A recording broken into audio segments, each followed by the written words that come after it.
Hello everyone, Livid here with another nightmare viable build for Remnant from the Ashes. This time we have one of my personal favorites. It's an extremely OP summoner based build called In The Bois, so let's jump right into it. This build will manage hordes of enemies super effectively, putting you in little danger.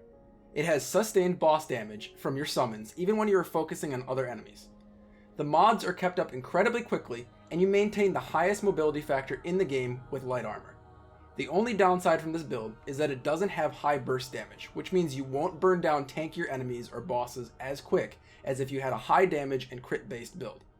But with this one comes the added safety of distractions during nightmare playthroughs. We are going to start off where we most likely will for the foreseeable future, the hunting pistol. This gun is just so good that I rarely, if ever, swap it out for any other gun in the handgun slot. It does amazing damage at a pretty far range, and one shot is enough to almost fully charge any mod that's slotted in it, especially if you one-tap an enemy. It gives you a fantastic medium to far range solution, and with the right traits, reloads at a decent speed. Now for the mod here, I'd have to recommend Beacon. As a base mod, which charges insanely fast, you can summon up to 4 floaty boys. These deal 45 damage each and actually attack really quickly with pretty great pathfinding. I've also found enemies seem to aggro on these skulls more than most other summons that you can do, which is super beneficial to you. For our long gun slot, we are using the extremely strong Chicago typewriter. You can clear any remaining mob that gets even remotely near you with this thing, given its 80 round magazine. With such a high fire rate, we want to put our staple mod here. The main one I would recommend is the Iron Sentinel mod. Also, with a base limit of 4 turrets at the time, these little scrappy boys fire 5 rounds per second doing 12 damage per hit. That's looking at around 60 DPS per turret. Now these turrets do die very easy, so my recommendation is to put them in areas kind of out of the way of attack pathing of most enemies. Just let these do chip damage from the sides and try to keep all the focus on you and your skulls. Now you could also use the Seed Caller mod if you'd rather have more summons that are able to chase enemies down.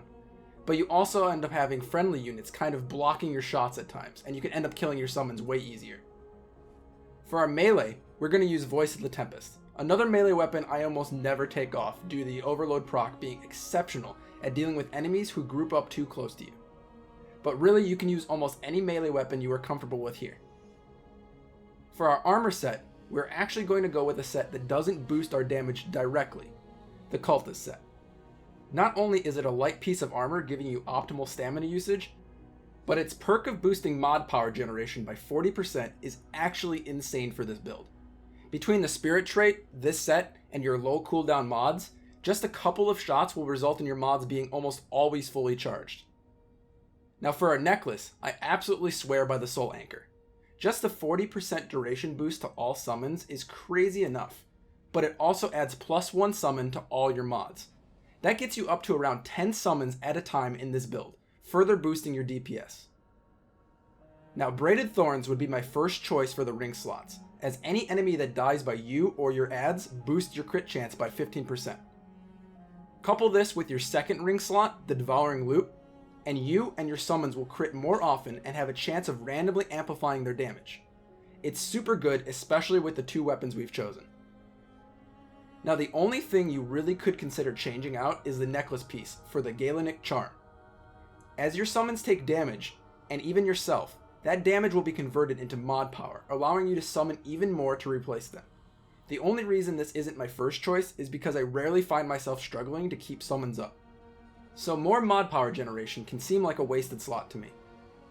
Now shown here are all the traits I find invaluable here for this, and frankly most builds.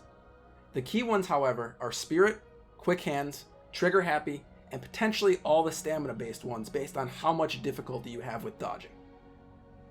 The footage following this build explanation will show you how this build handles during horde type situations, horde type bosses, and bosses that are basically the only targets to focus on aside from a few sprinkled in ads. You will see the Lost Gantry, the Root Shrine, the Mangler boss fight, and the Singe boss fight.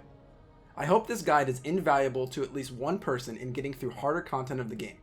This one has been my absolute favorite for quite a while. Now thanks for stopping by everyone, and just enjoy some commentary-free gameplay.